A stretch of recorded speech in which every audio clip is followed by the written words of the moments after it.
નમસ્કાર દર્શક મિત્રો, @ગુજરાતમાં આપનું સ્વાગત છે। અરબી સમુદ્રમાં સર્જાયેલા શક્તિ નામના શક્તિશાળી ચક્રવાતને કારણે ગુજરાતના દરિયાકાંઠા પર ખાસ કરીને દેવભૂમિ દ્વારકા જિલ્લામાં ગંભીર ખતરો તોડાઈ રહ્યો છે। અરબી સમુદ્રમાં સર્જાયેલા શક્તિ નામના વાવાઝોડાએ ગુજરાતના દરિયાકાંઠા પર ખાસ કરીને દેવભૂમિ દ્વારકા જિલ્લામાં ચિંતાજનક સ્થિતિ ઊભી કરી છે। છેલ્લા 24 કલાકથી આ સિસ્ટમની ગતિવિધિઓ ચિંતાજનક રહી છે, જેના પગલે વહીવટી તંત્ર યુદ્ધના ધોરણે સજ્જ થઈ ગયું છે। અરબી સમુદ્રમાં સર્જાયેલું શક્તિ નામનું આ ચક્રવાત એ હાલમાં સક્રિય થયેલું ચોમાસા પછીની ઋતુનું અરબી સમુદ્ર પરનું પ્રથમ ચક્રવાતી તોફાન છે।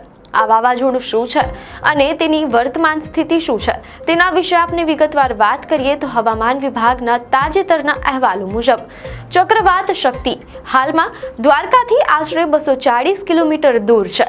દ્વારકાના દરિયાકાંઠે ઊંચા મોજા અને તીવ્ર કરંટની અસર દેખાવાનું શરૂ થઈ ગયું છે, જે સ્પષ્ટ સંકેત આપે છે કે આ વાવાઝોડાનો પ્રભાવ કિનારા તરફ ધીમે ધીમે વધી રહ્યો છે અને તે ઝડપથી ગંભીર ચક્રવાતી તોફાનમાં પરિવર્તિત થવાની શક્યતા છે।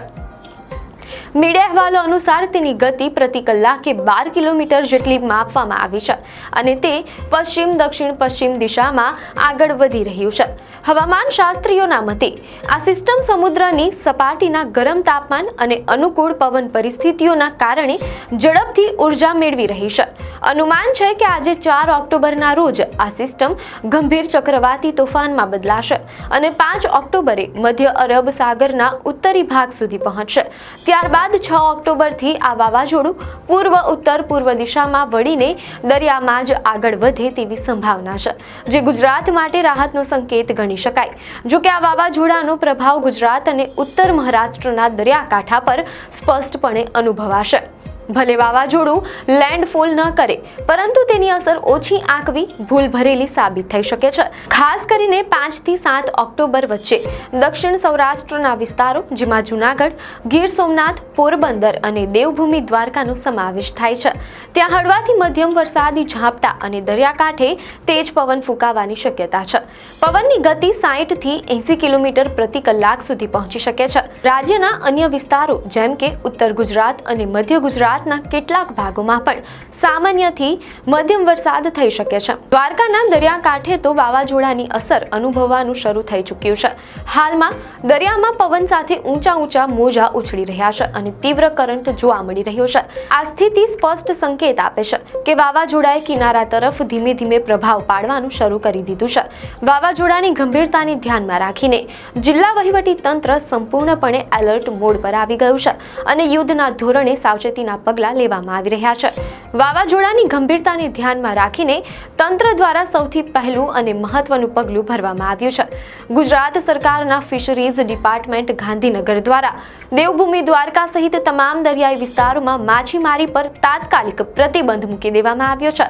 દરિયામાં રહેલા માછીમાર ભાઈઓને પણ તાત્કાલિક કિનારે પરત ફરવા માટે સૂચના આપવામાં આવી છે।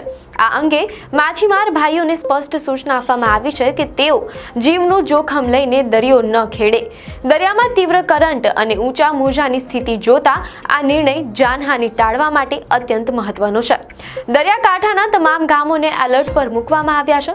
મીડિયા અહેવાલો અનુસાર પરિસ્થિતિ વણસે તો તાત્કાલિક સ્થળાંતર કરાવવાની પૂર્વ તૈયારીઓ તંત્ર દ્વારા શરૂ કરી દેવામાં આવી છે। આ માટે આશ્રય સ્થાનોની ઓળખ કરી ત્યાં ભોજન અને પાણી જેવી પ્રાથમિક સુવિધાઓની વ્યવસ્થા ગોઠવવામાં આવી રહી છે। રાહત અને બચાવ કાર્યો માટે NDRF એટલે કે નેશનલ ડિઝાસ્ટર રિસ્પોન્સ ફોર્સ અને SDRF સ્ટેટ ડિઝાસ્ટર રિસ્પોન્સ ફોર્સની ટીમોને સંભવિત અસરગ્રસ્ત વિસ્તારોમાં તૈનાત કરવા માટે સ્ટેન્ડ બાય પર રાખવામાં આવી છે। તંત્ર દ્વારા કંટ્રોલ રૂમ પણ સક્રિય કરી દેવામાં આવ્યા છે તેમ અહેવાલોમાં જાણવા મળેલ છે। આ ગંભીર પરિસ્થિતિમાં સાવચેતી જ સૌથી મોટું શસ્ત્ર છે। તંત્ર દ્વારા જાહેર જનતાને કેટલાક અનિવાર્ય સૂચનો આપવામાં આવ્યા છે। જો કે શક્તિ વાવાઝોડાની આ ગંભીર પરિસ્થિતિમાં સાવચેતી જ સૌથી મોટું શસ્ત્ર છે। તંત્ર દ્વારા જાહેર જનતાને કેટલાક અનિવાર્ય સૂચનો આપવામાં આવ્યા છે, જેનું પાલન કરવું દરેક નાગરિકની ફરજ છે। ખાસ કરીને કોઈ પણ ખોટી માહિતી કે અફવાઓ પર બિલકુલ વિશ્વાસ ન કરવો અને માત્ર સરકારી જાહેરાતો પર જ આધાર રાખવો તેમ તેમ જણાવેલ છે। મીડિયા અહેવાલો અનુસાર સલામતીના ભાગરૂપે નાગરિકોને દરિયા તરફ ન જવાની અને દરિયા કિનારાથી સંપૂર્ણપણે દૂર રહેવાની કડક સૂચના આપવામાં આવી છે। શક્તિ વાવાઝોડું ભલે કિનારાથી દૂર જતું હોય, પરંતુ તેનો પ્રભાવ આગામી 48 થી 72 કલાક સુધી રહેવાની શક્યતા છે। આપને માહિતી સારી લાગી હોય તો વિડીયોને લાઇક અને શેર કરજો, ચેનલને સબસ્ક્રાઇબ કરજો।